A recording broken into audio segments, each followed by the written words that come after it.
네, 내일 진행되는 이상민 전 장관의 내란 중요 임무 종사 혐의 사건 1심 선고 공판이 생중계될 예정입니다. 네, 법원은 오는 19일 윤 전 대통령의 내란 우두머리 사건에 대한 중계방송도 허가했습니다. 취재기자 연결합니다. 유서연 기자. 네, 서울중앙지방법원입니다. 네, 내일 이상민 전 장관의 내란 중요 임무 종사 혐의 사건 1심 선고가 내려지죠. 네, 내일 오후 2시 서관 508호에서 진행됩니다. 재판부가 중계방송 신청을 허가하면서 법정 내부 모습이 실시간 중계될 예정입니다. 3대 특검이 기소한 사건 중 선고 공판 생중계가 이뤄지는 건 윤석열 전 대통령, 한덕수 전 국무총리, 김건희 씨에 이어 이번이 네 번째입니다. 이 전 장관은 계엄 주무부처인 행안부 장관으로서 윤 전 대통령의 불법적인 계엄 선포를 사실상 방조하고 경찰청과 소방청에 언론사 단전, 단수 지시를 전달하는 등 내란의 가담한 혐의 등을 받습니다. 내란 특검은 윤 전 대통령의 쿠데타 계획에서 이 전 장관의 역할이 너무나 중요했다며 징역 15년을 구형했습니다. 법원은 오는 19일 열리는 윤 전 대통령의 내란 우두머리 사건 선고 공판 중계도 허가했죠. 네, 서울중앙지방법원은 오늘 윤 전 대통령의 내란 혐의 사건 선고 기일에 대한 방송사의 중계방송 신청을 허가했다고 밝혔습니다. 법원 자체 장비로 촬영하고 영상이 각 방송사로 실시간 송출되는데요. 법원은 다만 기술적 사정으로 다소간 지연이 가능할 수 있다고 부연했습니다. 윤 전 대통령의 내란 우두머리 혐의 사건 선고는 오는 19일 오후 3시 서울중앙지법에서 열립니다. 그 밖에 오늘 재판이 진행된 사건들도 있는데요. 이른바 평양 무인기 의혹으로 알려진 일반이적 혐의 사건 8차 공판기일과 범인 도피 등 혐의 사건 2차 공판 준비기일이 열렸습니다. 일반이적 혐의 사건은 군사기밀 등을 이유로 오늘도 비공개 전환됐습니다. 네, 오늘 특검이 기소한 다른 피고인들의 재판도 여러 진행되고 있죠. 네, 일단 오늘 오후 이른바 로저비비의 사건과 관련한 국민의힘 김기현 의원 부부의 첫 재판이 시작됐습니다. 2023년 3월 김건희 씨에게 267만 원 상당의 로저비비의 가방을 전달한 청탁금지법 위반 혐의인데 공판 준비기일로 출석 의무가 없어 김 의원은 오늘 법정에 나오지 않았습니다. 군사법원에서 이송된 여인영 전 국군 방첩사령관, 이진우 전 육군 수도방위사령관의 내란 혐의 재판도 오늘 시작됐습니다. 이와 함께 대통령 관저 이전 특혜 의혹으로 재판에 넘겨진 김호진 전 국토교통부 차관과 김태영 21g 대표의 2차 공판 준비기일도 열렸습니다. 지금까지 서울중앙지법에서 YTN 유서연입니다. 지난해 치러진 수능 영어 난이도 조절 실패는 출제와 검토 모두 부실했던 탓으로 드러났습니다. 특히 막판에 40%가 넘는 문항이 교체되면서 검토와 난이도 조절 등을 제대로 하지 못한 것으로 확인이 됐는데요. 교육부는 앞으로 인공지능을 활용한 출제와 검토 등을 추진할 계획입니다. 염혜원 기자입니다. 지난해 수능 영어는 1등급이 3.11%에 그치며 난도 조절에 실패했다는 비판에 직면했고 결국 수능 출제기관인 한국교육과정평가원장이 사임했습니다. 절대평가 취지에 맞는 시험 난이도를 목표로 하였으나 당초 취지와 의도에 다소 미치지 못하는 결과가 나왔는데 이에 대해서 유감스럽게 생각합니다. 이후 교육부가 수능 영어 출제와 검토 과정을 조사해보니 총체적인 부실이 확인됐습니다. 전체 45개 문항 가운데 42%에 달하는 19개 문항이 막판에 교체된 겁니다. 국어는 한 문항, 수학은 4문항만 교체됐던 거에 비하면 엄청난 숫자입니다. 시간이 촉박한데 지나치게 많은 문제가 교체되다 보니 사교육 유사 문항 확인이나 난이도 점검 등에 연쇄적으로 차질이 빚어진 거로 확인됐습니다. 출제위원 선정에도 문제가 있었던 거로 파악됐습니다. 다른 과목은 교사의 비율이 45%인데 영어는 33%에 그쳐서 실제 수험생들의 학업 수준을 반영하는 데 한계가 있었다는 겁니다. 교육부는 영어는 절대평가이기 때문에 적정한 난이도 출제가 매우 중요하다며 교사 출제 위원 비중을 50%까지 늘리기로 했습니다. 또 그동안에는 사교육 카르텔을 우려해 인력풀에서 무작위로 출제 위원을 선정해왔지만 앞으로는 출제 경험이나 교과서 집필 이력 등을 고려해서 뽑겠다고 밝혔습니다. 이와 함께 인공지능으로 영어 지문을 생성하고 문항 난이도 예측과 유사문항 검토를 할 수 있도록 시스템을 개발해 오는 2028학년도 모의평가 때 시범 운영할 계획이라고 설명했습니다. YTN 염혜원입니다. 제2의 프로포폴이라고 불리는 약물인 애토미데이트를 불법 유통한 일당이 경찰에 붙잡혔습니다. 마치 병의원처럼 보이는 시술소까지 차려놓고 의약품 도매법인 대표가 빼돌린 약물을 불법으로 투약해 준 것으로 조사됐습니다. 취재기자 연결해서 자세한 내용 알아보겠습니다. 정영수 기자, 일당이 어떤 방식으로 불법 시술소를 운영한 건가요? 네, 영상을 보시면 마치 병의원의 주사실처럼 보이는 곳에서 약을 맞은 사람이 균형을 잡지 못하고 바닥에 쓰러지거나 주사를 더 놔달라는 듯 빌기도 하는 모습입니다. 현금으로 주사 비용을 건네는 모습도 보이는데요. 이들은 제2의 프로포폴로 불리는 약물인 애토미데이트를 투약한 사람들입니다. 마치 피부과 병의원처럼 꾸며졌지만 사실 이들이 주사를 맞은 곳은 불법 시술소입니다. 경찰은 강남 일대에서 이렇게 전신 마취제로 쓰이는 애토미데이트를 불법으로 투약해준 시술소 3곳을 적발했는데 이 중에는 아파트와 빌라도 있었습니다. 약물을 공급한 건 의약품 도매법인 대표 등 2명으로 해외로 수출한 것처럼 꾸며 앰플 31,600개를 판매해 4억 원을 챙긴 것으로 조사됐습니다. 약물은 중간 유통책을 거쳐 불법 시술소로 흘러갔는데 여기서는 앰플 하나당 20만 원을 받고 44명에게 투약해 준 것으로 파악됐습니다. 경찰은 공급 유통책 5명과 판매업자 12명 등 모두 17명을 붙잡아 이 가운데 10명을 구속해 검찰로 송치했습니다.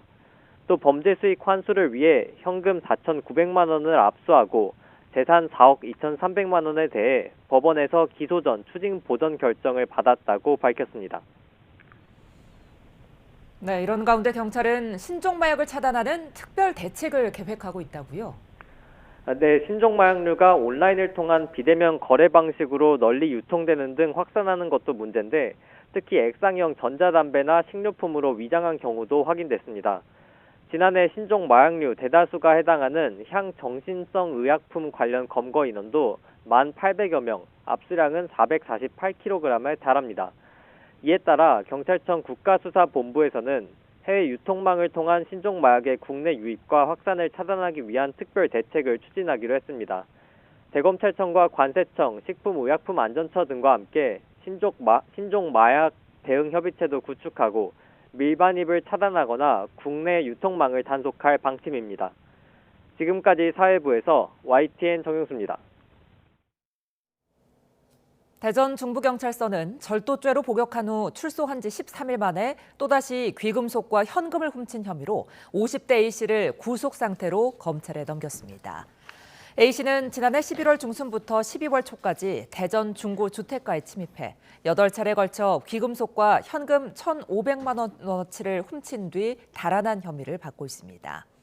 피의자는 지난 2023년에도 대전 중구 지역 식당과 주택가에 침입해 모두 30차례에 걸쳐 금품 1,500만 원어치를 훔친 혐의로 징역형을 선고받아 지난해 11월 초에 출소한 거로 알려졌습니다. 전북 군산에서 통근버스가 화물차를 들이받아 1명이 숨지고 10명이 다쳤습니다.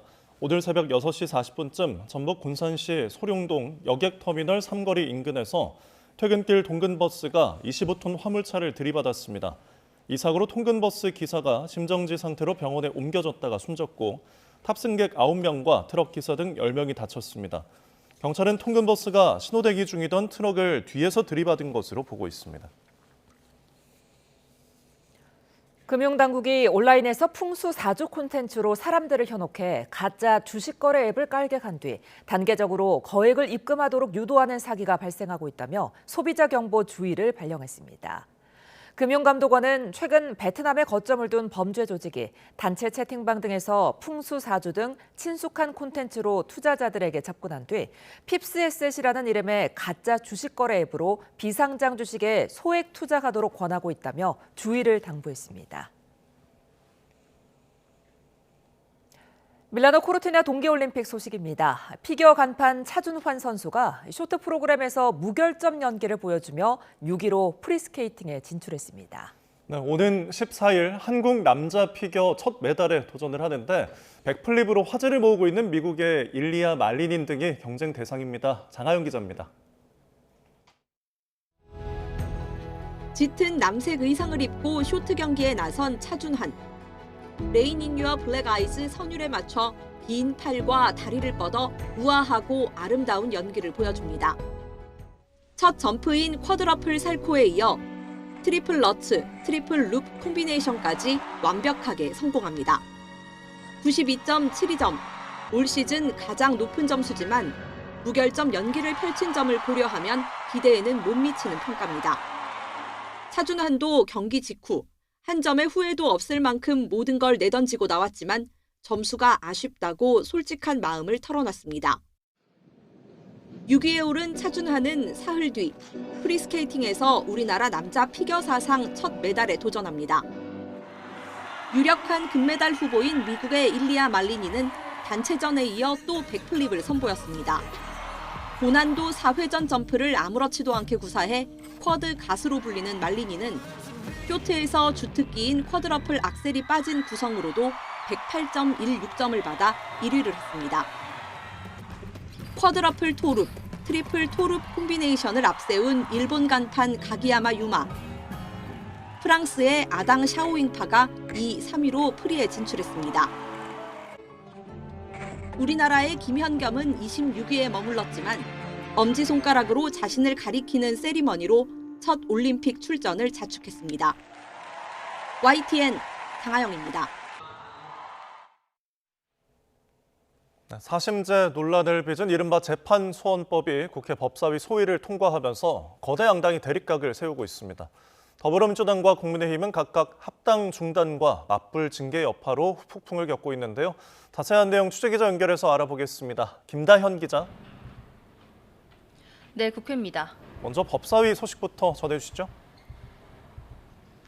네, 법원 재판에도 헌법 소원을 제기할 수 있도록 한 재판 소원법이 오늘 범여권 주도로 국회 법제사법위원회 소위를 통과했습니다.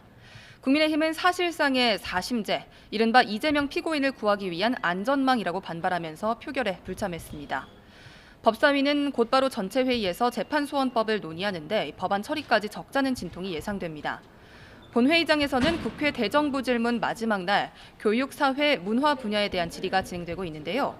국민의힘의 윤재욱 의원은 이해훈 전 기획예산처 장관 후보자 지명 문제와 관련해 소통 과정도 없이 야당의 인적 자원을 일방적으로 빼내고 야당을 흔들었다면서 정략적 의도로 읽힐 수밖에 없다고 지적했습니다. 네, 법여권 합당 논란은 매듭이 지어지는 모습입니까?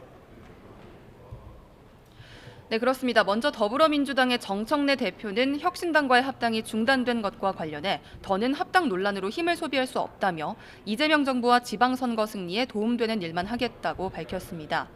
어젯밤에 이어 당원에게 죄송하다고 거듭 사과하면서 지방선거에 전력을 다하겠다고 말했는데 직접 들어보겠습니다. 비온 뒤 땅이 굳는다고 이제 이를 전화위복의 기회로 삼아 지방선거 승리에 올인하겠습니다. 또 다른 축인 조국혁신당의 조국 대표는 비방과 모욕에 당원들이 큰 상처를 입었다고 뼈 있는 말을 남기면서도 민주당이 제안한 연대 및 통합을 위한 추진준비위원회 구성에 동의한다고 화답했습니다. 이로써 지난 3주 동안 범여권을 뒤흔들었던 합당 논의는 일단락됐지만 당 내홍을 곧바로 잠재울 수 있을지는 미지수입니다. 이번 합당 의제와 특별검사 추천 논란까지 겹치며 당청 관계가 악화했다는 평가 속에 청와대 당무 개입 논란도 불거지는 모습입니다. 강득구 최고위원은 어제 자신의 SNS에 지방선거 이후에 합당하고 선거 이후 통합 전당대회를 치르는 것이 대통령 바람이라는 글을 올렸다가 곧바로 삭제를 했는데요. 총리께서 말씀하신 부분과 편차가 있다는 문장이 포함돼 있어 강 의원이 김민석 국무총리에게 보고하려던 걸 잘못 올렸다는 의심이 팽배합니다. 당권파에선 불편한 심기가 감지되는데 강 최고위원은 의원실 내부 실수였다며 어렵게 논란을 정리한 시점에 사실과 다른 글로 오해를 불러 사과한다고 밝혔습니다. 네, 이어서 국민의힘 행보도 전해주시죠. 네, 국민의힘 장동혁 대표는 오늘 보수 텃밭 대구와 험지, 전남, 나주를 잇따라 방문했습니다. 설 연휴를 앞두고 지지세가 강한 지역과 취약한 지역을 동시에 찾는 건데 지방선거가 다가오는 만큼 민심을 듣고 대여 투쟁에 박차를 가하는 모습입니다. 직접 들어보겠습니다. 이재명 정권은 노력하면 바보가 되는 나라를 만들고 있다. 국민의힘에서는 노력이 성공으로 되돌아올 수 있도록. 하지만 당에서는 이른바 징계 정치 때문에 계파 갈등이 심화하는 모습입니다. 어젯밤 친한계 배현진 의원이 이끄는 국민의힘 서울시당 윤리위원회는 유튜버 고성국 씨에게 탈당을 권유했는데요. 전두환, 노태우 사진을 당사에 걸어야 한다는 발언으로 당의 명예를 실추했다는 이유인데 고 씨는 일방적으로 밀어붙인 불법 결정이라며 즉시 이의 신청을 하겠다는 방침입니다. 이런 가운데 당 중앙윤리위원회는 서울시당의 한동훈 전 대표 제명 반대 서명을 주도한 배현진 의원을 불러서 소명을 들었습니다.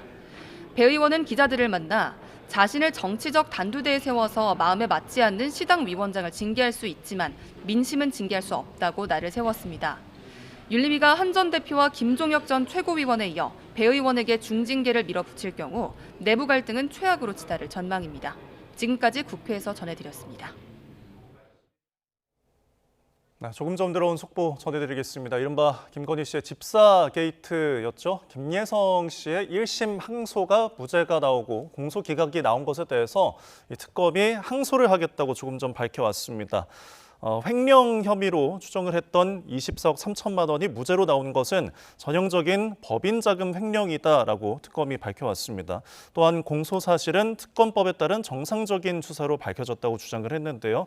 다시 한번 전해드리면 집사로 여겨졌던 김예성 씨의 1심 무죄가 나온 것에 대해서 김건희 특검이 항소를 했다는 소식을 전해드립니다. 자세한 내용은 저희가 정리해서 전해드리겠습니다. 네, 이재명 대통령은 내일 청와대로 더불어민주당 정청래 대표와 제1야당인 국민의힘 장동혁 대표를 초청해 오찬 회동을 합니다. 강훈식 비서실장은 오늘 브리핑에서 민생 회복과 국정 안정을 위한 초당적 협력 방안을 논의하기 위해 자리를 만들었다고 밝혔습니다. 그러면서 의제에 제한을 두지 않고 국정 전반에 대한 허심탄회한 의견 교환이 이뤄질 거라고 강조했습니다. 이에 따라 민생 현안과 대미투자특별법 등 국회 입법사항 전반은 물론 야당이 문제 삼는 부동산 정책 방향 등도 논의 테이블에 오를 것으로 예상됩니다. 당청 갈등에 기름을 부은 2차 종합특검 여당 추천 후보 문제와 관련해 청와대가 사전에 부정적 의견을 두 차례나 여당 측에 전달했다는 주장이 제기됐습니다. 청와대 관계자가 오늘 YTN에 밝힌 내용인데 후보 추천을 주도한 이성윤 의원은 민정비서관과 통화를 한 건 맞지만 청와대에서 어떤 의견도 통보받지 않았다고 반박했습니다. 청와대 취재기자 연결해서 자세히 알아보겠습니다. 강준원 기자, 양측의 주장이 엇갈리는 것 같은데요. 자세한 내용 전해주시죠. 네, 청와대 관계자는 오늘 YTN에 민주당이 2차 종합특검 후보를 청와대에 공식 추천하기 전에 당청 간 물밑에서 있었던 일을 설명했습니다. 여당에서 후보 추천 작업을 주도한 이성윤 의원과 이태영 청와대 민정비서관이 유선으로 두 차례가량 협의 과정을 거쳤던 겁니다. 이 관계자는 이때 청와대 민정파트에선 민주당의 특검 추천 후보군에 있던 전준철 변호사의 과거 이력을 확인하고 사실상 반대 의견을 전했다고 강조했습니다. 전 변호사는 이성윤 의원이 서울중앙지검장 시절 핵심 보직인 반부패 부장을 맡아 이성윤 사단으로 불리는데 김성태 전 쌍방울 회장의 변호인단에 속했던 것으로 알려져 있습니다. 김성태 전 회장은 과거 쌍방울 불법 대북 송금 사건 관련 재판에서 이재명 대통령에게 불리한 진술을 여러 차례 했던 인물입니다. 청와대 관계자는 이런 내용이 정청래 대표에까지 보고됐는지는 확인되지 않았지만 이성윤 의원은 청와대 민정파트의 부정적인 의견을 듣고도 특검 후보 추천을 강행한 거라고 지적했습니다. 이재명 대통령은 지난 5일 2차 종합특검의 특별검사로 민주당이 추천한 전준철 변호사가 아닌 조국혁신당이 제안한 인물을 선택했는데요. 청와대 관계자의 설명을 종합하면 이 대통령이 예상 밖 결론을 내기 전 변호사에 대한 청와대 내부의 반대 기류가 최소한 이성윤 의원에겐 사전에 전달됐다는 의미가 됩니다. 이성윤 의원은 YTN 보도와 관련해서 오늘 오후 국회에서 기자회견을 열었습니다. 이태형 청와대 민정비서관과 2차례 통화한 사실은 맞는다고 인정하면서도 청와대에서 특검 후보와 관련해 어떤 의견도 통보받은 건 없다고 반박했습니다. 청와대가 2차례 부정적인 의견을 전달했는데도 전준철 후보 추천을 강행했다는 건 역시 명백히 사실이 아니라고 주장했습니다. 앞서 정청래 민주당 대표는 여당이 전준철 변호사를 특검 후보로 추천한 걸 두고 청와대 내부에서 불쾌한 반응이 나오자 사과했습니다. 인사검증 실패라며 전 변호사의 경력은 몰랐다는 취지의 해명도 내놨는데요. 특검 후보 추천을 둘러싼 진실 공방이 당청 간 이상 기류의 뇌관으로 다시 떠오를 수 있다는 우려도 나오고 있습니다. 지금까지 청와대 춘추관에서 YTN 강진원입니다.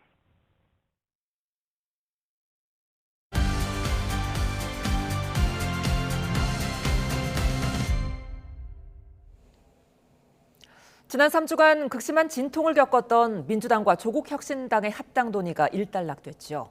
정청래 대표 리더십이 최대 위기를 맞았다는 평가도 나오는데요. 네, 오늘 정치호는 박수현 민주당 수석대변인 권영진 국민의힘 의원과 함께 합당 논의 중단이 향후 지방선거 전국에 미칠 영향과 징계 전쟁에 휩싸인 국민의힘 상황까지 두루 짚어보겠습니다. 어서 오십시오. 안녕하십니까. 안녕하세요. 정청래 대표가 오늘 더 이상 합당 논란으로 우리의 힘을 소비할 수 없다며 당내 단합을 강조했는데요. 네, 직접 들어보시죠. 천신만고 끝에 출범한 이재명 정부의 성공만을 생각하고 앞으로 지방선거 승리에 도움이 되는 일만 하도록 합시다. 더 이상 합당 논란으로 우리의 힘을 소비할 수 없습니다. 당원들께 정말 죄송하다고 다시 한번 사과의 말씀을 드립니다. 비온 뒤 땅이 굳는다고 이제 이를 전화위복의 기회로 삼아 지방선거 승리에 올인하겠습니다. 연대와 통합을 위한 추진준비위원회 구성을 결정하고 조국혁신당에도 연대와 통합을 위한 추진준비위원회 구성을 제안한다. 지방선거 후 통합추진준비위원회를 중심으로 통합을 추진한다. 저는 우리 대표님의 충정 자체를 의심하지 않습니다. 지방선거 승리와 이재명 정부의 성공을 위해 고민 끝에 제안했을 거라고 생각합니다. 이제 논의가 정리된 만큼 당 대표와 저희 최고위원을 비롯한 당 지도부는 더욱 화합된 모습으로 당을 안정적으로 이끄는 데 힘을 합치겠습니다. 네, 민주당은 물론이고 국민의힘까지 양당 모두 극심한 내홍을 겪었는데요. 내일 이런 상황 속에서 여야 대표 그리고 청와대가 오찬 회동을 한다고 합니다. 어떤 이야기가 나올지 전망을 좀 해볼까요?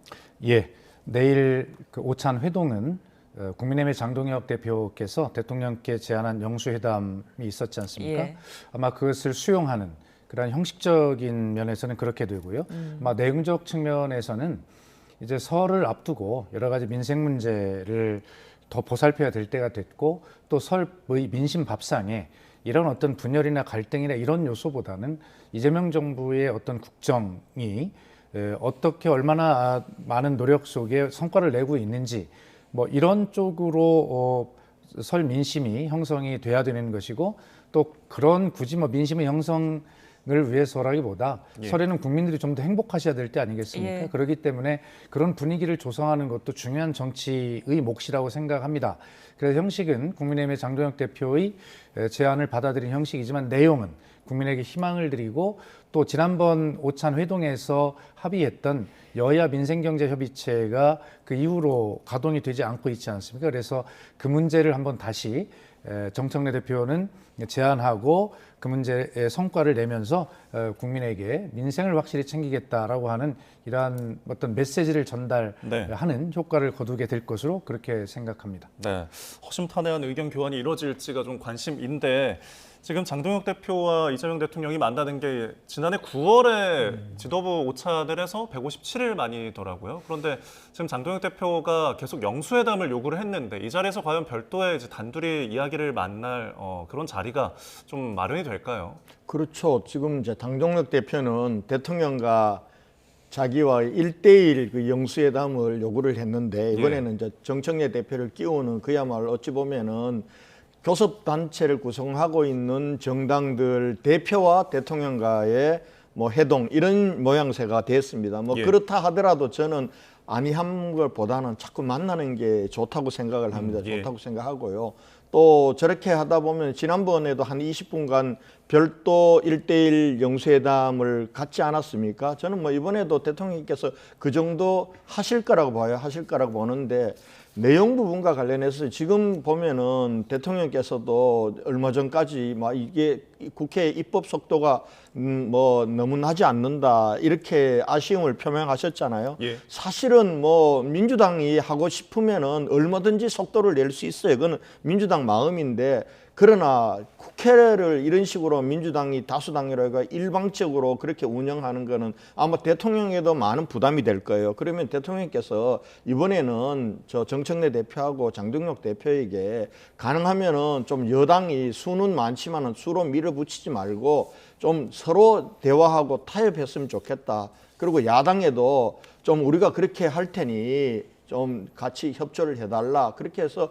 대미투자법이라든지 또 부동산 관련해서 여러 법이라든지 민생입법들이 할 게 많거든요. 이런 부분들을 좀 했으면 좋겠고 그리고 야당에서 그러려면 야당에서 요구하는 예를 들면 쌍특검이라든지 이런 것에 대해서도 대통령이 야당 얘기를 들어주셔야 돼요.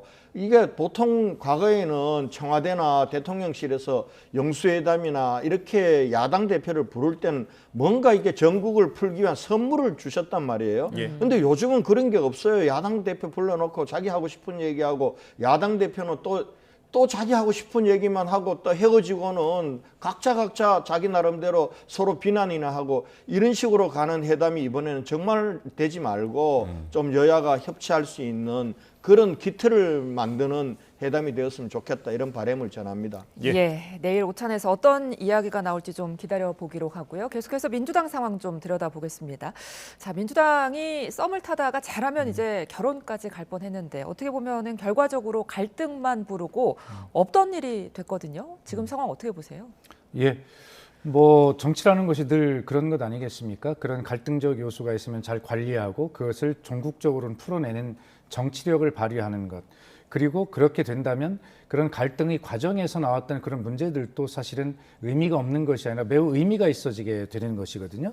서로의 문제를 정확하게 이야기하고 짚어내고 그런 것들을 풀어낸다면 사실 남는 앙금이나 갈등은 없게 되는 것 아니겠습니까? 그런 측면에서 이번 갈등의 과정이 저는 뭐 아주 의미가 없다 이렇게 보지는 않고요. 저 당 내부에서 이제 합당에 대해서는 대체로 의원총회 결과를 보면 대개 다 찬성인데 다만 그 절차와 시기 문제만 가지고 이야기가 됐던 것 아닙니까? 처음에는 왜 정청래 대표가 지금 당원 주권의 시대라고 하면서 당원 또 당원을 대표할 수 있는 그런 국회의원 또는 최소한 최고위원회라도 먼저 합당 제안을 한번 해봐야 되겠다라고 하는 이런 이야기를 왜 논의하지 않고 본인이 혼자 제안했느냐라고 하는 절차의 문제.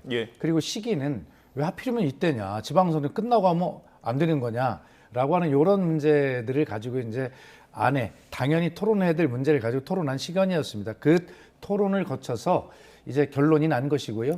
합당은 하되 그러나 지방선거를 끝나고 하자. 뭐 이렇게 된 것이고요. 정청래 대표 입장에서는 지방선거 전에 합당이 되어서 지방선거에 단 한 표라도 도움이 되는 그래서 지방선거에 압승을 기틀을 마련하기를 바랐지만 그러나 이 역시 당원의 뜻이고 뭐 국회의원들의 뜻이라면 뭐 이런 선택을 할 수밖에 없고요. 그래서 명분은 있지만 그러니까 지방선거 전에 합당하는 것이 명분은 있지만 이런 갈등의 표출로 동력이 떨어졌기 때문에 지금보다는 지방선거를 끝나고 합당한다라고 이렇게 결정을 했고 합당의 문이 닫힌 것은 아니고 이제 그걸 열어놓은 것이니까요. 이제 다음에 지방선거 끝나고 논의할 때는 지금 갈등을 불러일으켰던 절차와 시기의 문제는 없어지는 것 아니겠습니까? 그러므로 많은 문제점들이 제거된 상황에서 뭐 합당에 쉽게 이르게 될 뭐 그럴 과정이라고 생각을 합니다. 지금 정청 대표가 뭐 비온 뒤에 땅이 굳는다 이런 표현을 하면서 어느 정도 전화위복의 기회를 삼겠다라고 했는데 그동안에 있었던 좀 갈등이 완전히 해소됐다고 보십니까? 어떻게 바라보십니까? 우선 봉합이죠. 봉합이고 사실은 지방선거를 앞두고 조국혁신당하고 더불어민주당은 하나의 정당이나 마찬가지에 지금도 운영이 되고 있는데 이제 지방선거에는 공천을 해야 되기 때문에 서로 다른 당으로 있을 경우에는 선거 연대를 한다 손치더라도 조금은 이제 같은 당하고는 좀 다를 거예요. 그러면은 당연히 합치는 건데 이게 이제 한 3주간 시끄럽게 뭐 친명 친청 대결 구도로 간 거는 결과적으로는 이번에 지방선거 부분들과 관련해서 목표가 아니라 8월 달에 있을 지금 당대표 선거와 관련돼서 친명과 친청이라고 하는 양 세력이 이번에 일합을 겨룬 겁니다. 겨루다가 결과적으로는 뭐 저렇게 봉합한 거죠. 그러니까 명분은 합당의 명분은 정청래 추진했던 정청래 대표에게 주고 그러니까 합당은 해야 된다는 원칙은 하긴 하되 시기는 지방선거 이후인데요. 이게 이제 1라운드입니다. 저는 2라운드가 남았다고 봐요. 아마 강두구 의원이 청와대 입장이라고 하면서 얼른 썼다가 금방 지웠던 것도 그 문제일 텐데 과연 이제 지방선거 이후에 하면은 8월 전당대회 직전에 할 건지 8월 전당대회 후에 할 건지 이 부분들을 가지고 또 이제 지방선거 이후에 한바탕 권력 투쟁을 안 할 수 없는 그런 상황이 됐는데요. 저는 뭐 여당이 하는 부분과 관련해서 또 뭐 그 여당의 문제니까 그러나 야당과 국민의 입장에서 보면은 얼마나 우리를 우습게 봤으면은 만약에 이번 지방선거에서 국민의힘과 상대했을 때 여당이 참 힘에 버겁다 이러면은 3주간 저렇게 하겠습니까? 자기들 합당했을 거라고요. 그런데 지방선거는 어떻게든지 이긴다라고 보는 그런 오만이 있는 겁니다. 그러면서 이제 이 당권 경쟁을 미리 당겨서 한번 해본 거죠. 그런 면에서 우리 당이 야당으로서 얼마나 정말 못했으면은 여당이 저렇게 할까 이런 거고요. 그 다음에 국민의 입장에서 보면은 저는 이거는 박수현 대변인이나 정청래 대표가 국민에게 사과해야 돼요. 지금 얼마나 많은 산적한 일들이 많습니까? 이런 상황에서 여당 내에서 뭐 합당한다 안 한다 해가 3주간 이렇게 시끄럽게 하고 이렇게 했으면은 국민들에게 적어도 여당이 너무 이렇게 해서 죄송합니다 이렇게 해야 되는데 그런 말이 하나도 없어요. 그러니까 국민들도 우습게 보는 거 아니냐 이런 생각이 듭니다. 예, 사실 정청래 대표가 취임 이후 줄곧 어떻게 보면 자기 정치를 하는 게 아니냐, 뭐 명청 갈등이 있는 게 아니냐 이런 비판을 받아오기도 했는데 이번 합당 문제로 최대 위기에 봉착했다 이런 평가도 나오거든요. 어떻게 보세요? 그러니까 정치인에게는 누구나 위기와 기회가 항상 상존하는 것이죠. 정청래 대표가 리더십이 흔들렸다, 위기다 이런 뭐 언론의 분석 저는 뭐 일리 있다고 생각합니다. 그러나 정치인이 위기를 맞아서 그 위기를 어떻게 규정하고 어떻게 돌파하느냐 이것이 정말 중요한 지도력인데 정청래 대표는 본인이 명분은 충분하게 있다고 의원총회에서도 인정은 받았지만 그러나 시기적으로 양보를 한 것이거든요.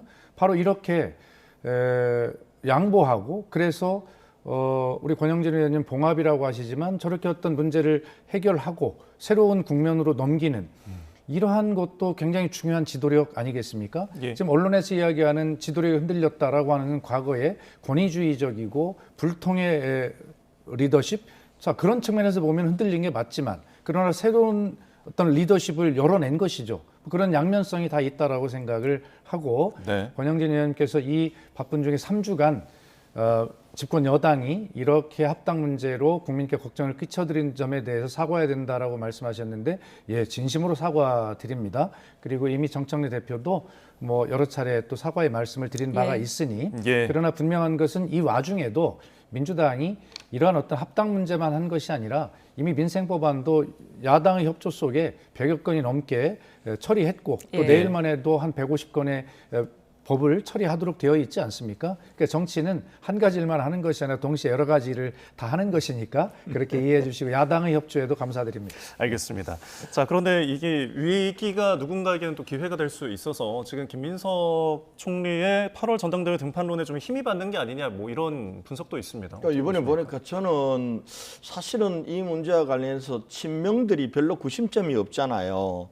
그런데 이번에 저는 뭐 정청래 대표가 위기라고 보진 않아요. 예. 그러니까 1인 1표제 부분들은 이 와중에도 관철을 시켰는데 아마 정청래 대표도 깜짝 놀랐을 거예요. 내가 이렇게 밀어붙이면은 될 거라고 생각했는데 의외로 지금 친명들의 저항이 거세고 지금 이제부터는 지금 70여 명이 무슨 뭐 저 공소 취소를 위한 그런 이름을 가지고 친명 의원들이 별도의 모임까지 만든다는 거 아니에요? 네. 그런 면에서 보면은 야 친명들이 이대로 가다가 8월 전당대회에서 그냥 정청래 전 대표에게 갖다 바치게 생겼다. 우리가 이렇게 하면 안 된다.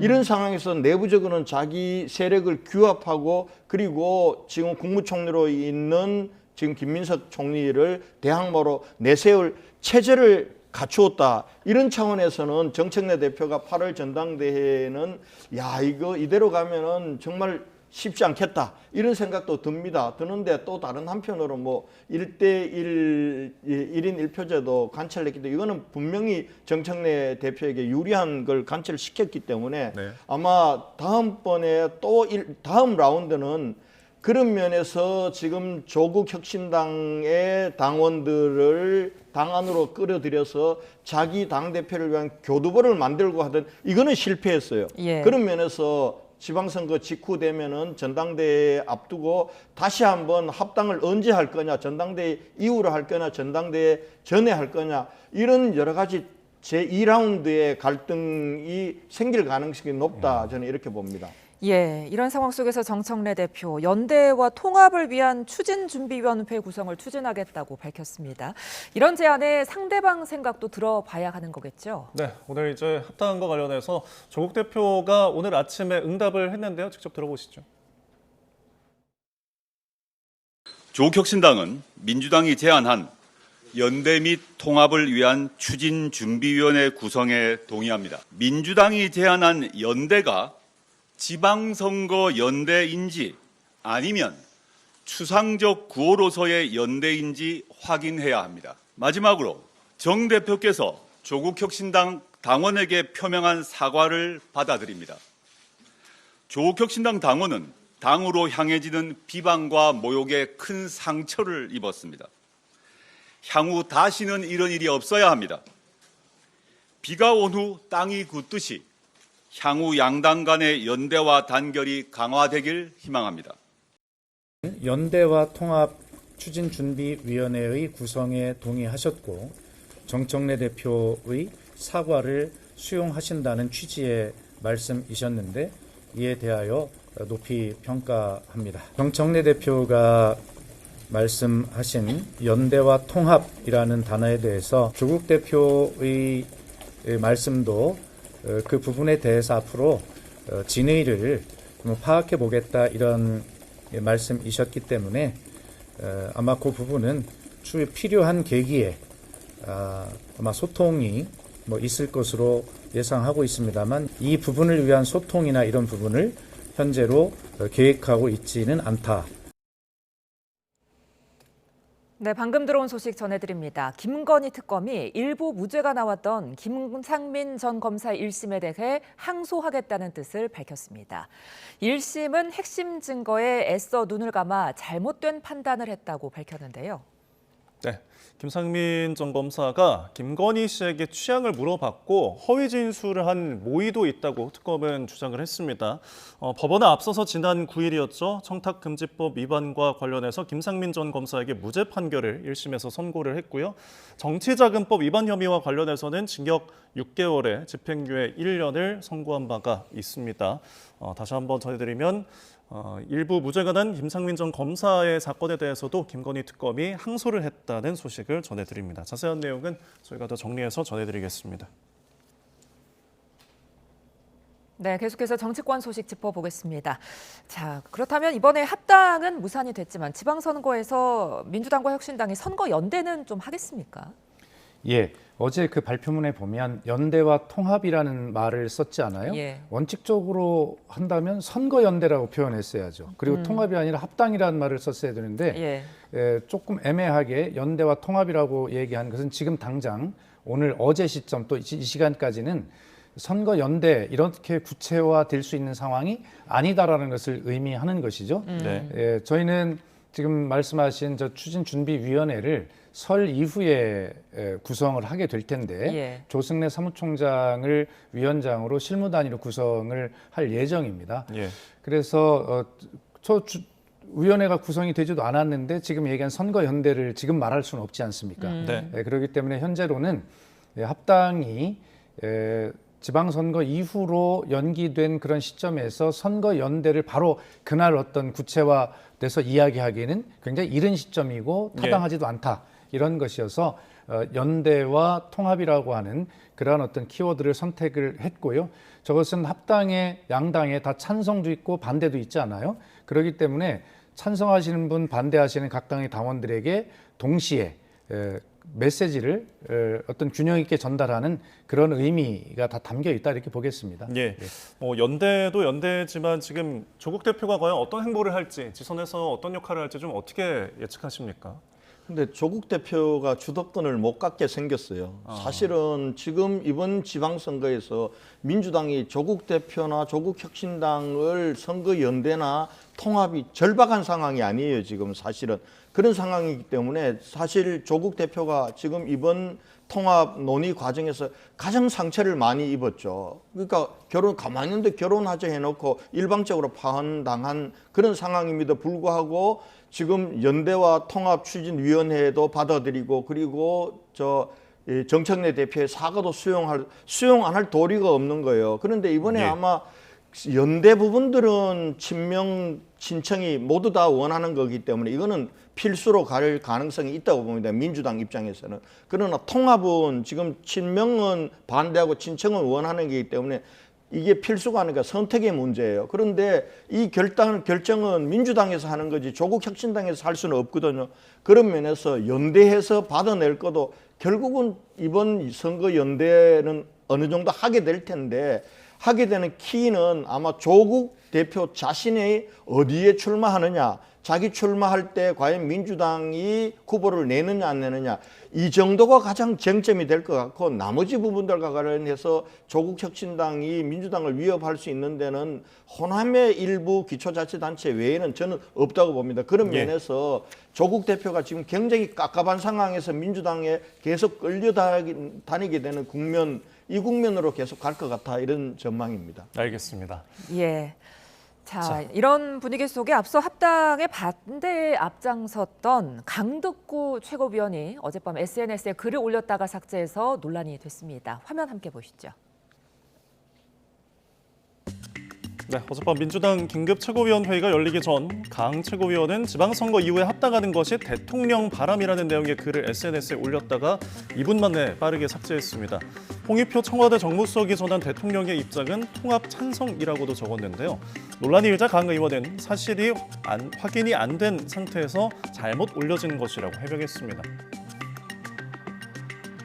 사실이 확인이 안 된 상태에서 잘못 올려진 것을 확인하고 바로 내리라 그랬습니다. 언론 여러분들 그리고 관계자분들께 심려를 끼쳐서 죄송하고요. 앞으로 이런 일이 발생하지 않도록 하겠습니다. 감사합니다. 청와대는 합당은 당이 결정할 사안이라면서 합당과 관련해 입장이 없다고 다시 강조했는데요. 민주당에서는 부적절하다는 비판이 나왔습니다. 아니 그 대통령의 뜻과 이런 부분을 얘기를 했을까요? 저는 그건 좀 이해가 안 가는데요. 통합과 합당에 대한 부분이 이 당내 문제이고 그러면서 최고위원들과의 조율의 단계에 있었는데 그거를 정무수석의 입을 빌려서 그렇게 얘기한다? 그건 좀 이해가 안 되는 것 같은데 저도. 2차 종합특검 추천을 놓고도 아직 여진이 이어지고 있습니다. 청와대 민정수석실이 전준철 특검 후보에 대해 부정적 입장을 당에 2번이나 전달했는데도 후보 추천이 이루어져 버렸다는 의혹이 제기됐습니다. 그러면서도 청와대는 대통령이 경로한 것은 아니라고 설명했는데요. 들어보시죠. 경로라고 일부 보도가 나와서 저희가 당황스러운데 경로하신 적은 없습니다. 그리고 그렇게 경로를 잘 하시는 스타일은 아니십니다. 청와대나 대통령의 뜻을 말씀하실 때는 신중해 주실 것을 이 자리를 빌어 정중히 요청드립니다. 네, 강득구 의원 본인도 모르게 글이 올라가서 삭제하라고 바로 지시했다 이런 해명을 했는데 의원 모르게 실무진이 글을 올리는 경우가 있는 겁니까? 뭐 그럴 수도 있죠. 그러나 어쨌든 이 문제에 대해서 제가 당의 수석 대변인으로서 어떤 평가나 내용을 이야기하는 건 매우 적절하지 않아서 일단 제가 여러 차례 언론인의 질문에 답변을 하고 브리핑도 했습니다만 강득구 의원이 이 문제는 실수다라고 그렇게 사과를 했고 또 청와대도 이 문제에 대해서 합당은 당의 일이다 이렇게 입장을 발표했기 때문에 저는 뭐 그 입장 그대로를 저희가 받아들이고 유지하는 것 뭐 그것이 중요하다 이렇게 생각을 합니다. 예. 알겠습니다. 자, 이번 입장을 좀 들어봤는데요. 국민의힘 이야기도 좀 짚어보겠습니다.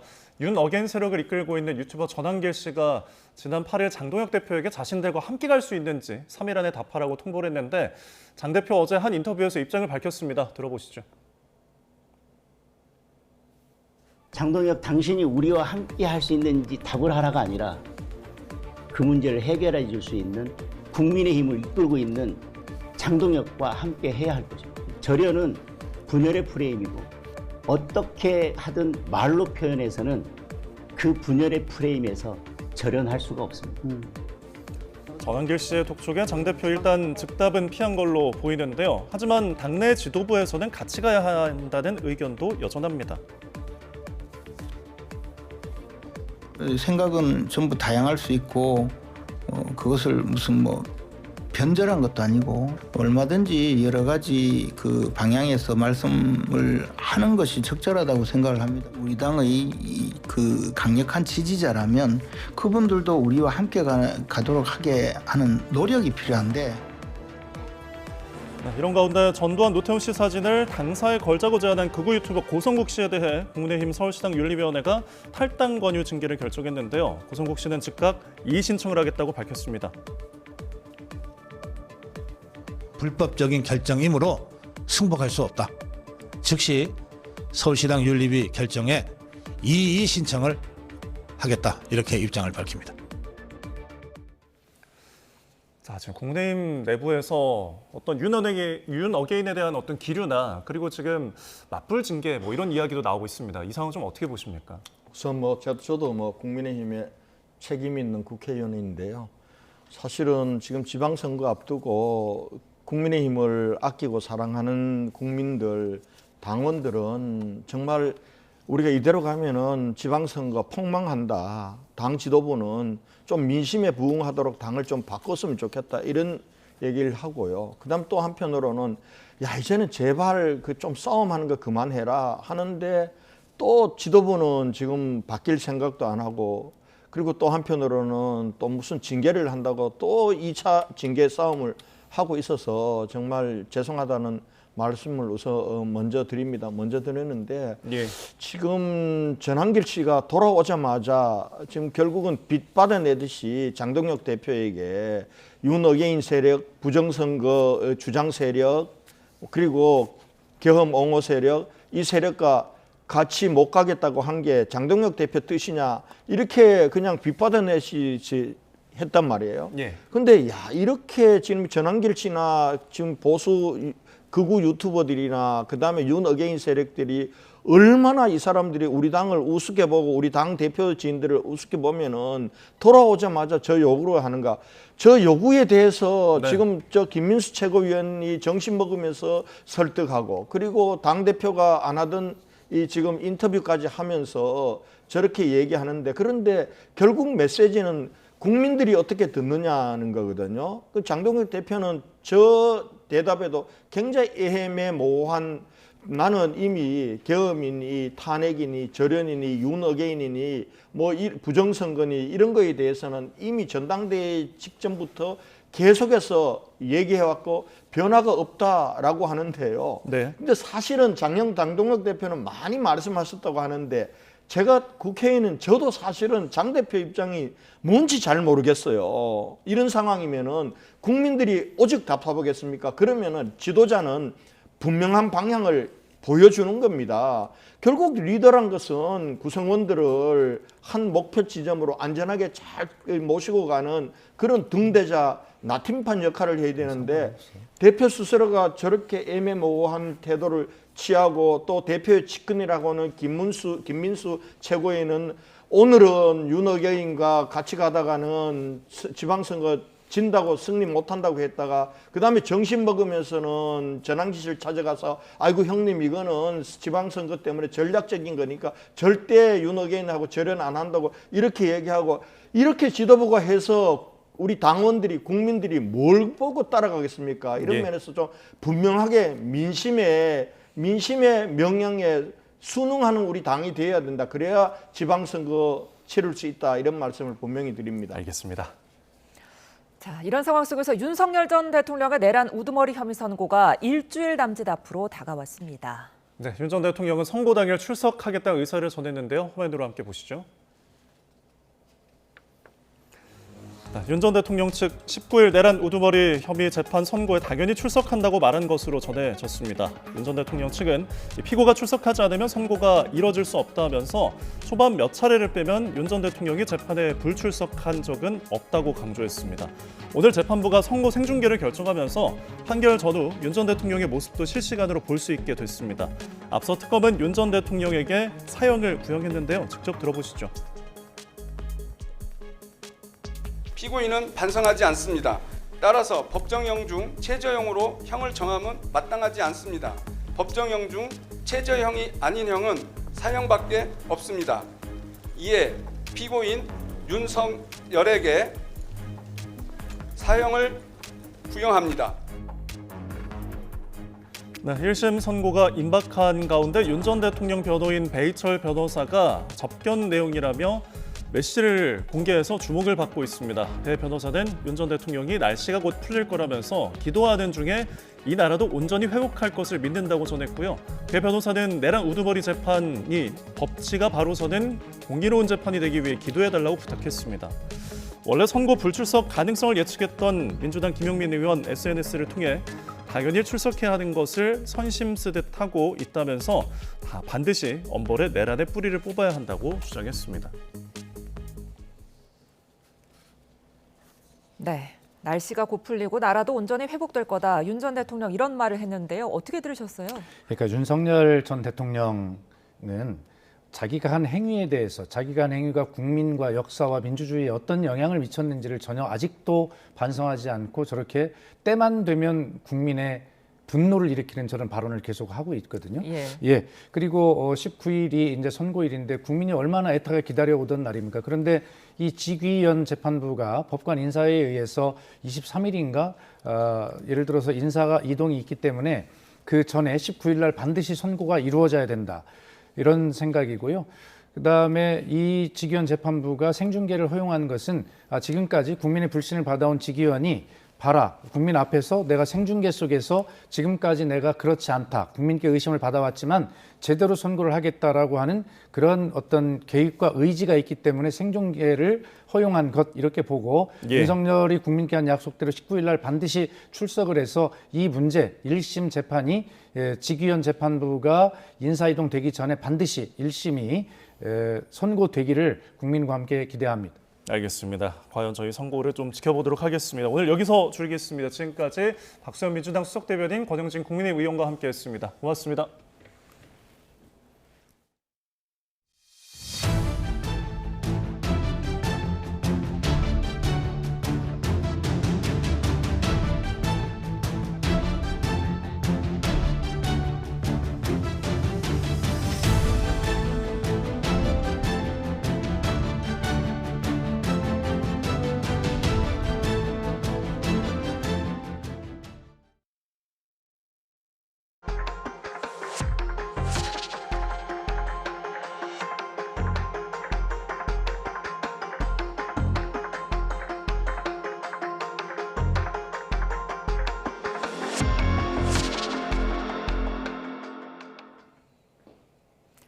1억 공천 헌금 의혹과 관련해 강선우 의원에 대한 체포 동의 요구서가 어제 검찰을 거쳐 법무부로 보내지면서 국회로는 언제쯤 제출될지 관심입니다. 네, 조만간 대통령 재가를 거칠 것으로 보이는데 같은 의혹으로 구속영장이 청구된 김경전 서울시 의원의 구속심사 일정도 임박했다는 관측입니다.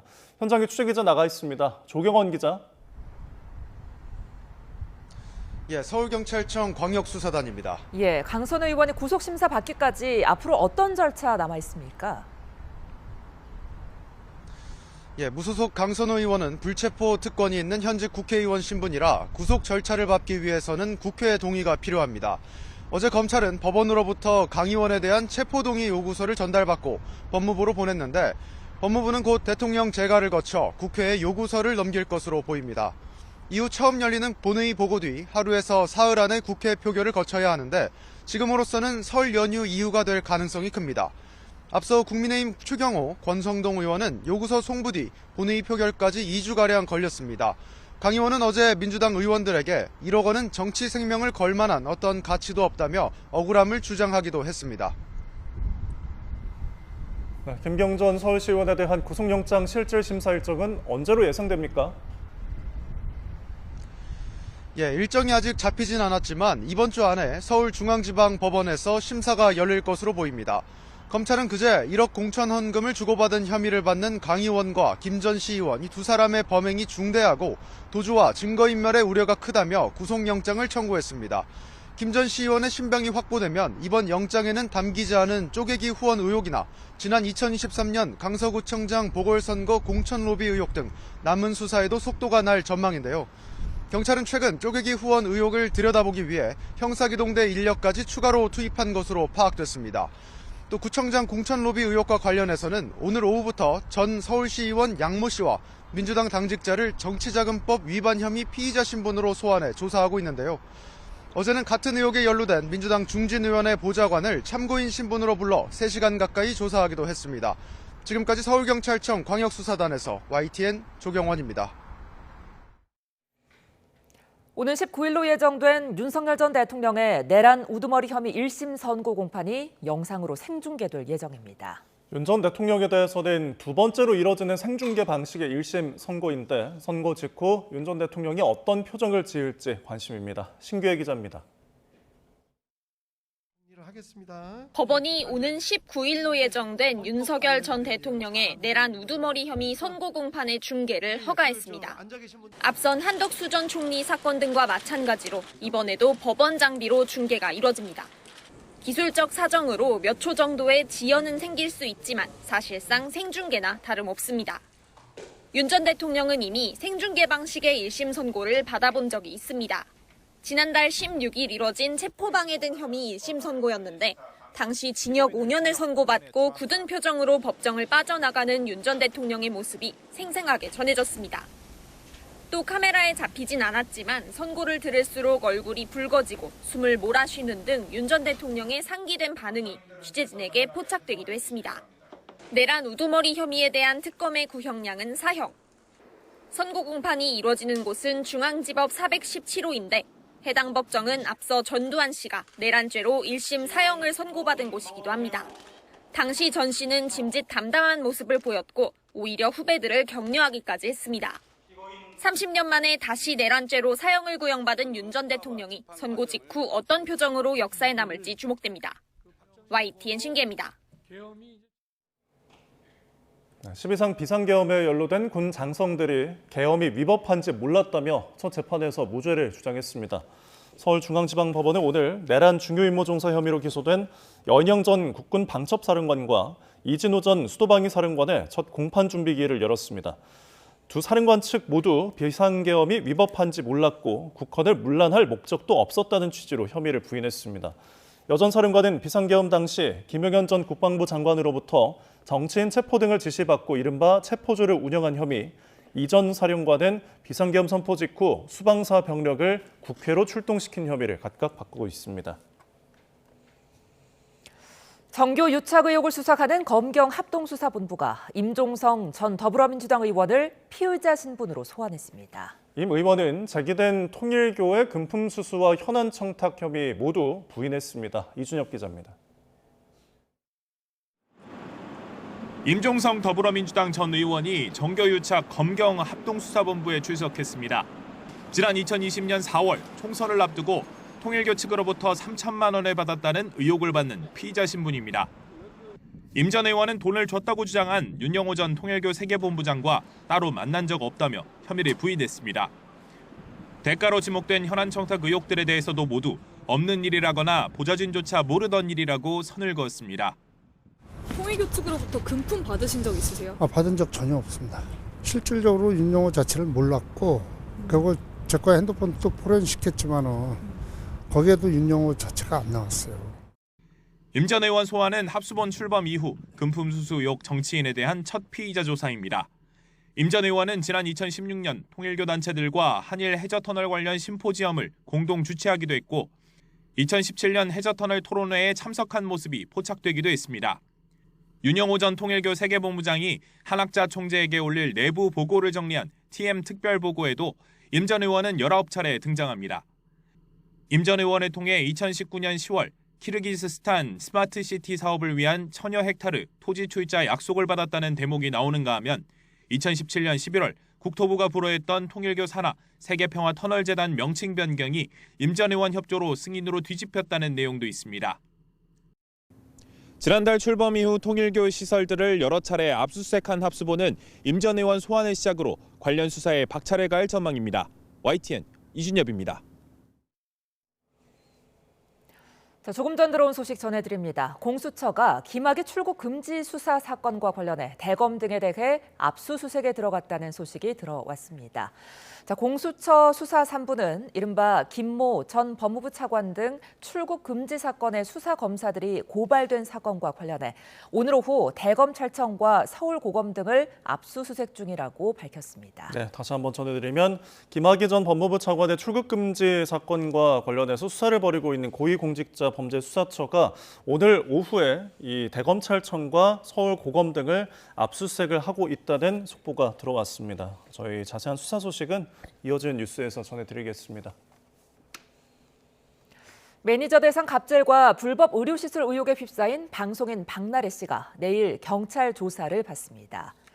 서울 강남경찰서는 내일 오후 2시 반쯤 박 씨를 특수상해와 명예훼손 등 혐의 피고소인 신분으로 불러 갑질 의혹에 대해 조사합니다.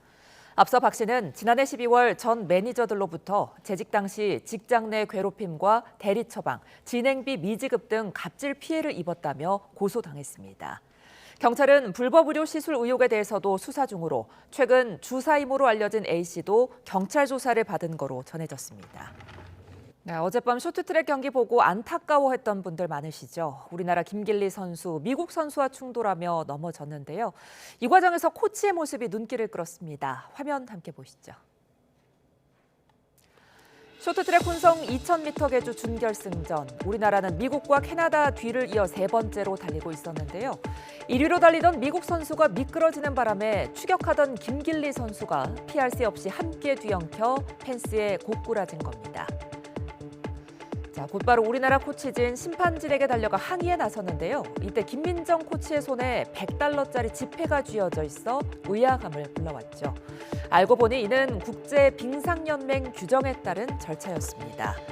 무분별한 판정 시비를 막기 위해 연맹에서 심판 판정에 항의하기 위해서는 항의서와 함께 현금 $100를 내야 한다는 규칙을 마련한 겁니다. 이의 제기가 받아들여지면 돈을 돌려받지만 그렇지 않을 경우엔 연맹에 그대로 가져가는데요. 이번에는 아쉽게도 사유서와 $100 돈도 받지 않고 판정이 맞는 것 같다고 했다는 겁니다.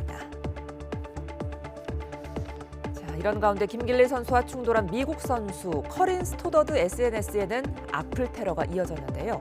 걸음마부터 다시 배워라, 한국인에게 무릎 꿇고 빌어라는 거센 비난과 함께 영어로 세계에서 가장 잘 미끄러지는 선수라는 조롱 섞인 댓글도 이어졌습니다.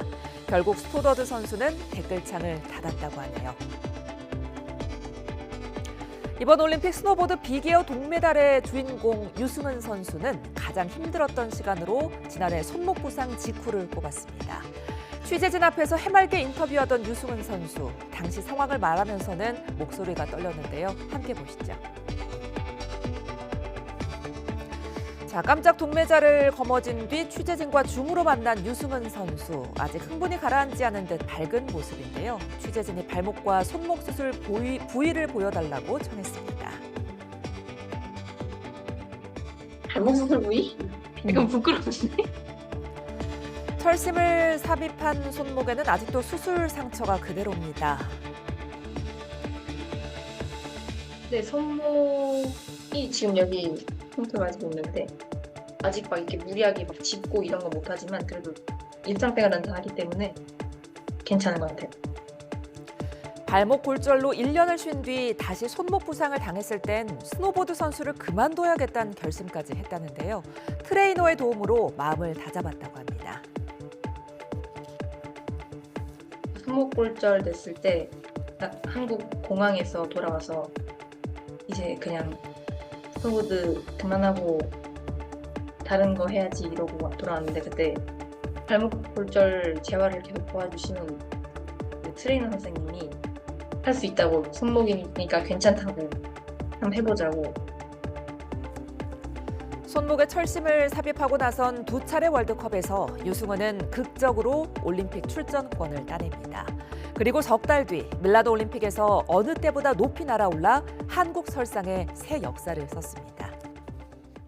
밀라노 코르티나 동계올림픽이 개막한 지 일주일이 가까이 됐지만 관심은 예전만 못합니다.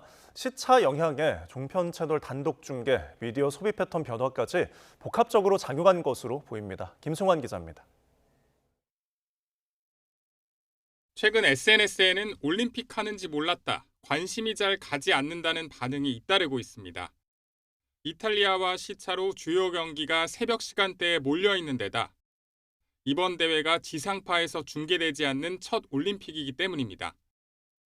JTBC는 이번 동계올림픽을 포함해 2032년까지 모든 올림픽과 월드컵 중계권을 확보했습니다. JTBC는 전체의 97%에 이르는 가시청 가구를 확보했고 네이버와 파트너십을 맺은 만큼 보편적 시청권에는 문제가 없다는 입장이지만 체감 분위기는 냉담합니다. 국민들의 시청권이 아주 제한적으로 이루어지고 있는 부분 매우 유감입니다. 중계권 협상을 강제할 수 있는 법적인 근거가 아주 제약적입니다. 법 개정들을 지금 준비하고 있습니다. 동계올림픽 자체에 대한 관심이 낮은 것도 올림픽 분위기가 살지 않는 또 다른 이유입니다. 직전 대회인 2022년 베이징 동계올림픽에 관심이 있었다고 답한 여론조사 응답자는 같은 시기 카타르 월드컵이나 파리 올림픽과 비교해 절반을 약간 웃도는 수준에 그쳤습니다. 또 온 가족이 함께 거실에서 실시간 중계를 보기보다 관심 있는 종목만 하이라이트 영상으로 짧게 소비하는 파편화된 시청 트렌드도 영향을 준 거로 풀이됩니다.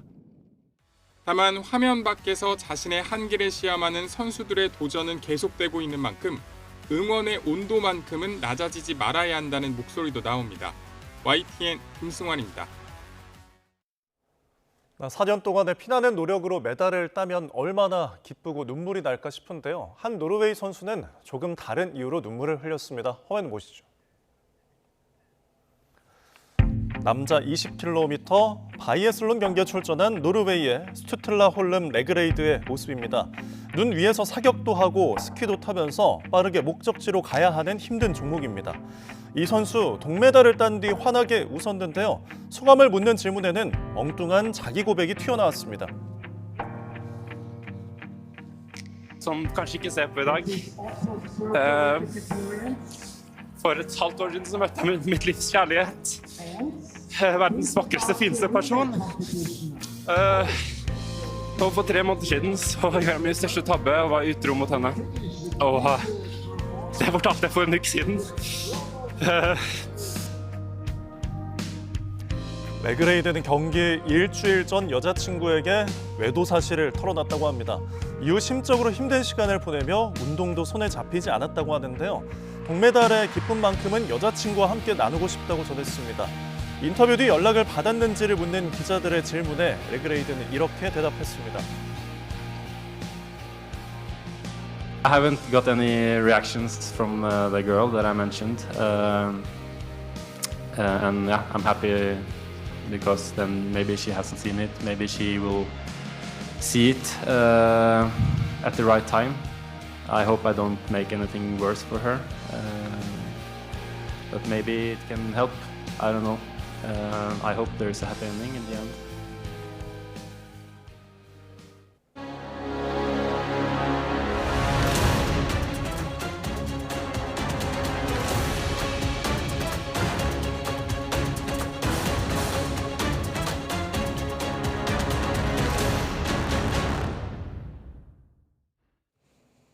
내일 1심 선고가 예정된 이상민 전 장관. 비상계엄이 선포됐을 때 언론사 단전 단수를 지시한 혐의를 받습니다. 이 전 장관은 지시조차 받은 적이 없다고 부인하는 만큼 당시 소방청장 증언과 CCTV 영상에 대한 재판부 판단에 따라 유무죄가 갈릴 걸로 보입니다. 강희경 기자입니다. 특검은 이상민 전 장관이 윤석열 전 대통령으로부터 특정 언론사 단전 단수 지시를 받아 그대로 이행했다고 보고 내란 중요 임무 종사 혐의로 기소했습니다. 당시 소방청장은 재판의 증인으로 나와 이 전 장관의 지시가 있었다는 사실을 인정했습니다. 24시에 경찰이 그곳에 이제 투입된다, 아니면 진입된다 이렇게 말씀을 하셨고요. 제 쪽으로 연락이 오면 서로 협력해서 어떤 조치를 취하라. 하지만 이 전 장관은 언론사 단전 단수 지시를 받지 않았다고 부인합니다. 대통령실 책상에 있는 문건을 우연히 지나가면서 봤을 뿐 전달받은 게 없다는 겁니다.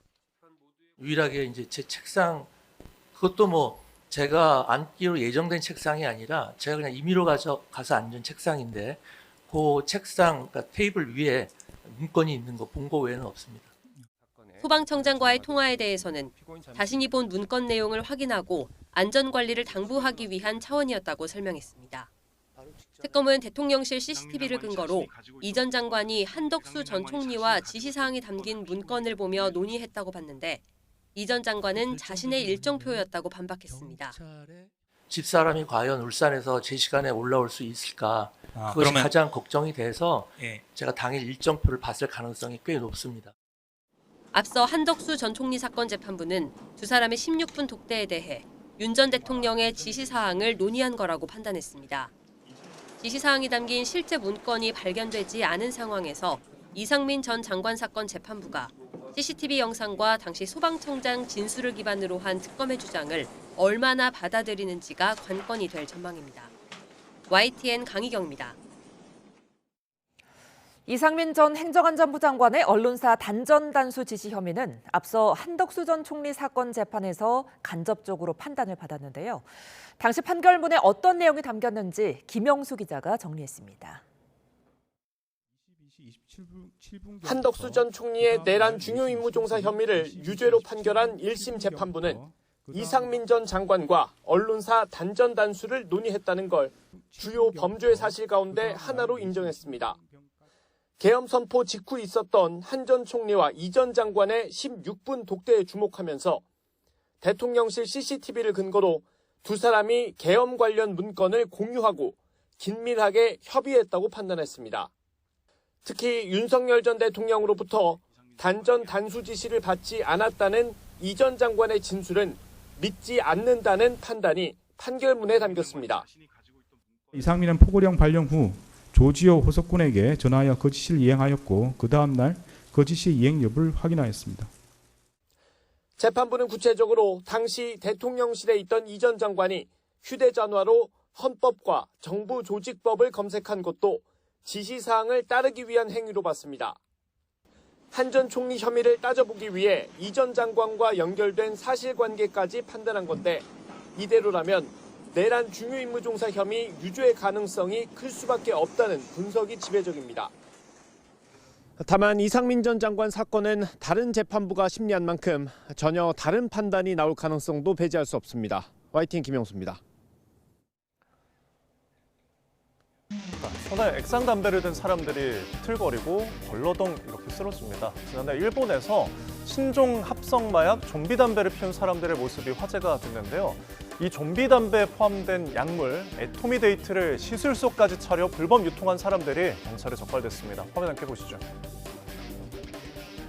한 곳을 향해 차례로 절을 하는 사람들, 그중엔 흰 가운을 입은 사람도 보입니다. 서울 강남의 애토미데이트 불법 시술소인데 보살을 지내며 사업 성공을 기원하고 있는 겁니다. 마치 피부과처럼 보이지만 실제로는 화장품 도매업으로 신고된 곳입니다.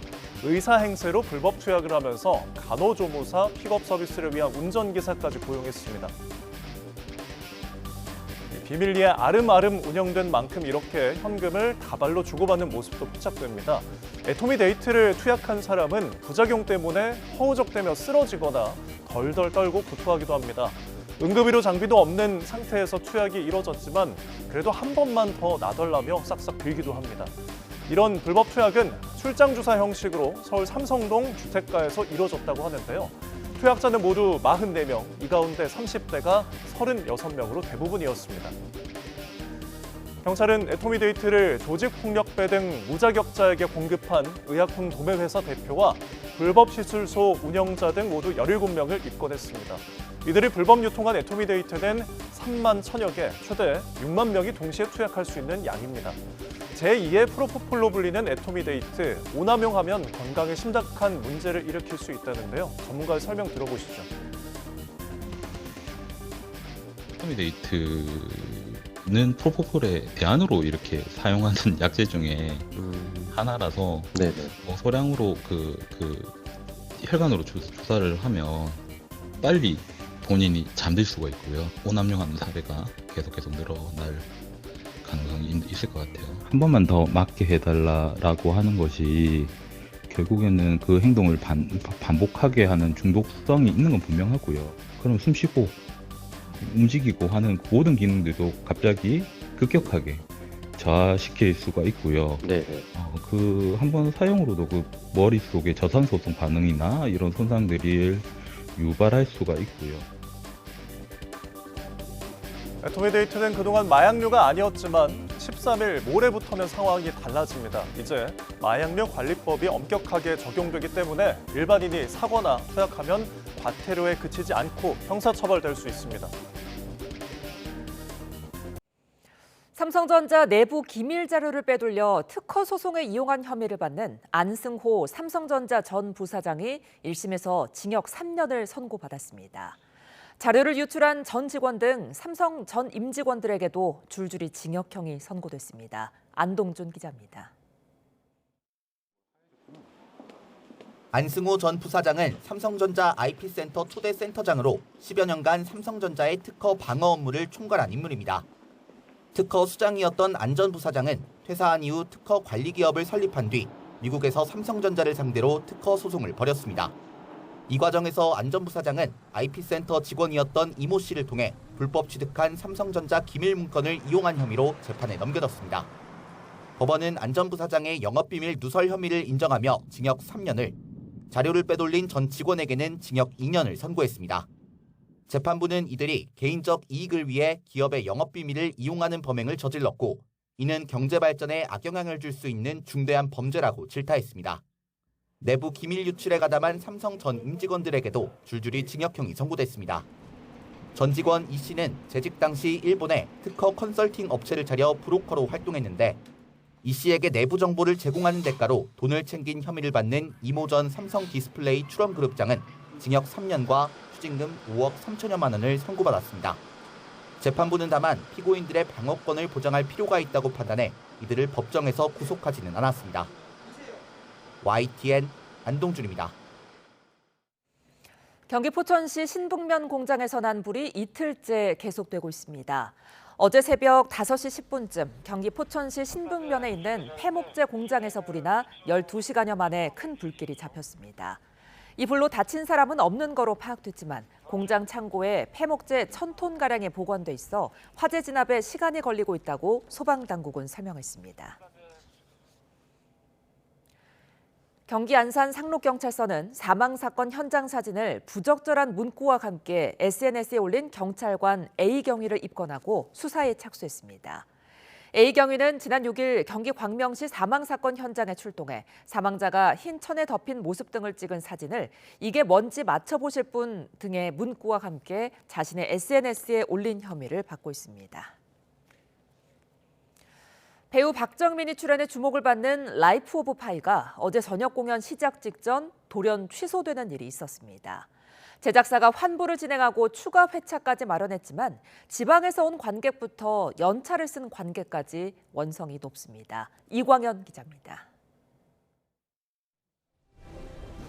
퍼펫을 활용한 생생한 무대로 관심인 국내 초연작 라이프 오브 파이가 공연 시작 5분 전에 취소되는 사태가 일어났습니다. 제작사 측은 YTN과의 통화에서 최종 점검 과정에서 조명기기의 기술적 결함이 발견돼 부득이하게 취소하게 됐다고 해명했습니다. 사과문과 함께 결제 금액의 110% 환불을 진행하겠다는 보상 방침도 밝혔습니다. 하지만 해당 공연이 커튼콜 데이에 박정민 회차였던 만큼 온라인 커뮤니티를 중심으로 불만 인증이 잇따랐습니다. 최근 불거진 장르 논쟁까지 가세했습니다. 공연계의 돌발 취소 논란은 이번이 처음이 아닙니다. 지난해 8월 국내에서 첫 선을 보인 뮤지컬 위대한 개츠비도 기술상의 이유로 시작하자마자 중단돼 관객이 불편을 겪었고, 기계적인 예기치 못한 발생은 브로드웨이 웨스트엔드 다 어디에도 있을 수 있습니다. 물론 오랫동안 공연을 기다려주신 분한테는 너무 안타까운 상황이 발생이 됐지만, 지난 12월 배우의 건강 문제로 갑자기 캐스팅을 변경한 한복 입은 남자도 미숙한 대응이 도마 위에 올랐습니다. 전문가들은 라이브라는 공연의 특성상 예기치 못한 사고는 언제든 발생할 수 있지만 후속 대응은 신속해야 한다고 강조합니다. 공연을 취소할 만큼의 문제면 아마 그게 작은 문제는 아니었다고 저는 생각이 들거든요. 가는 날의 에너지, 돈 이런 게 다 들어가는 거잖아요. 당일 벌어진 건 그렇다 치더라도 후속 대응은 좀 빠르게 효율적으로. 특히 SNS 사과 정도로 책임을 회피할 게 아니라 관객의 불안감을 해소하는 제작사의 배려가 우선돼야 한다고 덧붙였습니다. YTN 이광현입니다. 쿠팡 개인정보 유출 사태에서 3,000건의 사용자 데이터만 저장됐다는 쿠팡 측 주장에 대해 정부가 신뢰도가 떨어진다고 정면 반박했습니다.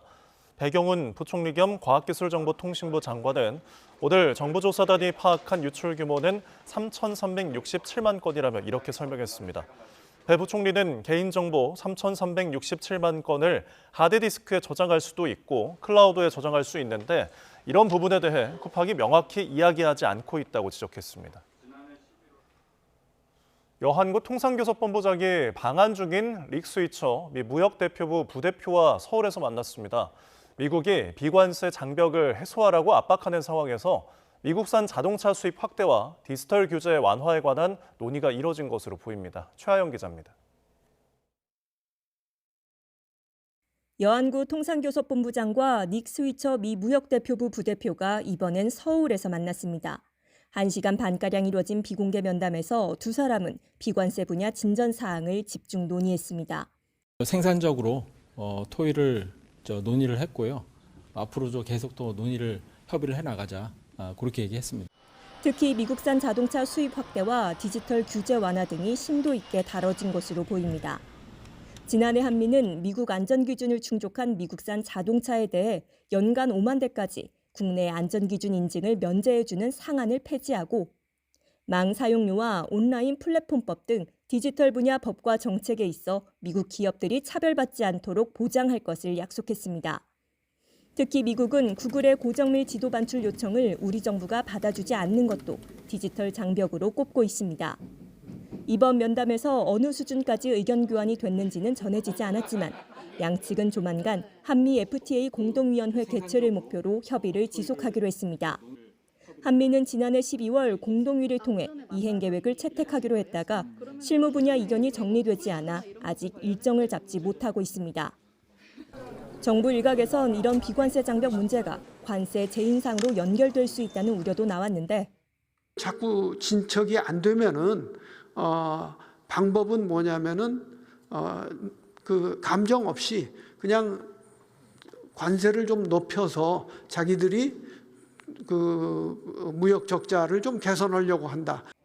김민석 국무총리와 김정관 산업부 장관은 관세 재인상 압박의 본질은 대미투자특별법이라고 선을 그었습니다. 첫째 입법 지연, 그렇게 되니까 투자 프로젝트 결정 지연, 그렇게 되니까 자금 납입 지연. 이것이 가장 거의 100%다 이렇게 보고 있습니다. 그동안 관세는 김정관 산업부 장관이, 비관세는 여한구 통상본부장이 각기 맡아온 만큼 정부는 두 문제가 결부되지 않도록 관리할 방침입니다. YTN 최아영입니다. 정부가 다주택자에 대한 압박을 연일 이어가자 서울 아파트 시장의 매물이 빠르게 늘고 있습니다. 그간 강남 한강벨트 지역과는 달리 서울 외곽 지역은 매물이 좀처럼 늘지 않는 상황이었는데 정부가 다주택자의 새낀 매물까지 팔 수 있도록 조치한 만큼 더 많은 매물이 풀릴지 주목됩니다. 차유정 기자입니다. 지난 10일 기준 서울 아파트 매물이 6만 건을 돌파했습니다. 다주택자 양도세 중과부활 공식화 이후 서울 아파트 매물은 10% 가까이 늘었습니다. 매물이 빠르게 풀리고 있지만 지역별 편차는 뚜렷합니다. 서울 신도림의 신혼부부들이 많이 찾는 아파트. 1000세대 넘는 대단지인데 매물이 6건 뿐입니다. 손님은 오는데 매물들이 많이 없는 상태예요. 그래서 그 다주택자들도 문의는 가끔가다 전화를 오시는데 그렇다고 이제 매물을 확 내놓으시거나 그렇지는 않아요, 아직까지. 다주택자 양도세 중과부활이 다가오면서 강남 3구와 한강벨트 지역은 매물이 많이 늘었지만 서울 중저가 및 외곽 지역 매물은 대체로 늘지 않았습니다. 송파와 성동구는 매물이 20%대로 급증한 반면 강북과 금천, 구로구 등은 여전히 감소세입니다. 고가 지역에서는 높은 양도 차익에 따른 세금 부담으로 차익 실현 매물이 많이 나오지만 가격 상승폭이 작은 외곽 지역은 양도 차익이 크지 않기 때문에 굳이 서둘러 매물을 내놓을 필요가 없고 실수요 유입도 꾸준해 매물이 쌓이지 않는다는 분석입니다. 다만 정부가 최근 다주택자의 새낀 매물도 풀릴 수 있도록 조치한 만큼 향후 거래 가능한 매물의 저변이 넓어질 거라는 관측도 높습니다. 그래서 장기 임대 사업자 자동 말소 물량, 갭 투자자들의 새낀 매물 등 서울 중하위 지역, 외곽 지역까지 매물이 어느 정도 증가할 가능성이 존재합니다. 그간 강남권 아파트는 매물이 많이 나와도 현금 부자 아니고선 거래하기 쉽지 않아 실수요자들이 느끼는 체감 공급과는 거리가 멀다는 얘기도 많았는데 매물 출회가 서울 전역으로 번질지 주목됩니다. YTN 차유정입니다. KT 지배구조를 둘러싼 각종 의혹에 대해 정부가 관련 사실을 알고 있으며 후속 조치가 투명하게 진행되도록 하겠다고 밝혔습니다. 배경훈 부총리 겸 과학기술정보통신부 장관은 오늘 국회 업무보고에서 더불어민주당 김우영 의원으로부터 KT 사회이사 비비 의혹과 이사회 조직적 은폐 논란에 관한 질문을 받고 이렇게 답했습니다. 배 부총리는 또 국민연금이 지난 5일 KT에 대한 투자 목적을 단순 투자에서 일반 투자로 바꾼 건 적극적 주주권 행사를 하기 위한 의도로 볼 수 있느냐는 질문에 그런 것으로 보인다고 답했습니다.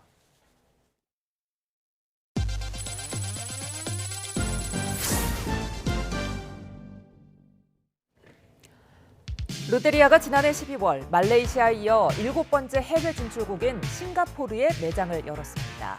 롯데 GRS는 싱가포르 창해 국제공항과 연결된 복합 쇼핑 엔터테인먼트 공간 지하 1층에 60석 규모의 1호점을 선보였다고 밝혔습니다.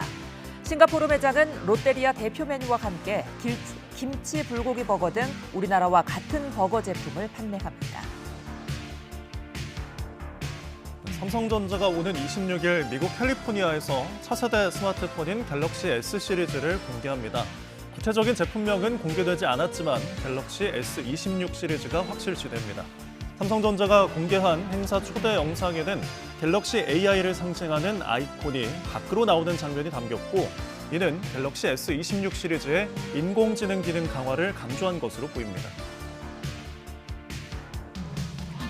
현대차그룹 로봇 전문 계열사 보스턴 다이나믹스의 4족 보행 로봇 스팟이 영국에서 원자력 시설 해체 작업에 투입됐습니다. 스팟은 영상 촬영 등을 통해 현장 구조를 파악하는 동시에 방사선 물질의 존재 여부를 확인하고 시로 채취 시험 작업도 성공적으로 수행했습니다. 영국 공기업인 셀라필드는 스팟을 활용해 사람이 진입하기 어려운 구역에서 사람보다 오래 점검을 지속할 수 있다며 해체 작업의 속도가 가속화하고 있다고 설명했습니다. 아프리카 돼지열병과 조류인플루엔자 등 가축 질병이 늘자 농협이 긴급 방역대책회의를 열고 총력 대응책에 가동에 나섰습니다. 먼저 농협은 기존 소독 차량에 더해 드론과 광역 방제기 등을 추가로 확보해 모두 1000대 규모의 방역 장비를 운영할 방침입니다. 또 전국 축산농가 소독 지원을 위해 무이자 자금 700억 원을 긴급 편성하기로 했습니다. 이번 주는 갈수록 날이 풀리고 있는데요. 어김없이 먼지도 말썽을 부리고 있습니다. 서풍을 타고 스모그가 유입되면서 현재 서쪽을 중심으로 초미세먼지 농도가 나쁨 수준을 보이는 곳이 많습니다. 먼지가 앞으로 남동진하면서 저녁에는 전국 대부분 지역으로 먼지가 확대되겠는데요. 따라서 내일도 대부분 지역의 농도가 나쁨 수준까지 오르는 등 대기질이 탁할 것으로 전망됩니다. 내일은 오늘보다 기온이 더 오르겠습니다. 당장 내일 서울의 낮 기온이 9도까지 오르겠고요. 주 후반까지 초봄 같은 날씨가 이어지겠습니다. 내일 오전까지 내륙을 중심으로는 짙은 안개가 끼겠습니다. 하늘 자체는 맑게 드러나겠고요. 대기가 매우 건조하겠습니다. 동쪽을 중심으로 건조특보가 이어지고 있는 만큼 화재 사고에 주의하셔야겠습니다. 날씨였습니다. 이상으로 뉴스온 마칩니다. 함께해 주신 여러분 고맙습니다.